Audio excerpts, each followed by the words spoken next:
சும்மா மேலுக்கு பேசுறவன் அவன் தோல்லையும் தர மாட்டான். நான் வேலைய நவுத்தி விட்டா இந்த ஃபீல்டுக்கு வர மாட்டான். இங்க நல்லத நீ நினைச்சா அவன் நன்றிய மறந்துடுவான். நீ நாளைக்கு தேவைப்பட்டா கை காலையும் உருவிடுவான். அட நாடக மேதைகளே உங்க நாக்குக்கு ரெஸ்ட் கொடுங்க.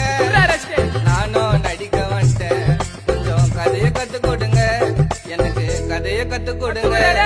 எங்க அம்மா சொன்ன வார்த்தை இந்த வாழ்க்கைய புரிஞ்சுக்கடா. 4 காசு இருந்தா தான் உன்னை இந்த உலகமே ஏத்துக்கண்டா. ஆடி காரில் போனாலும் அடுத்து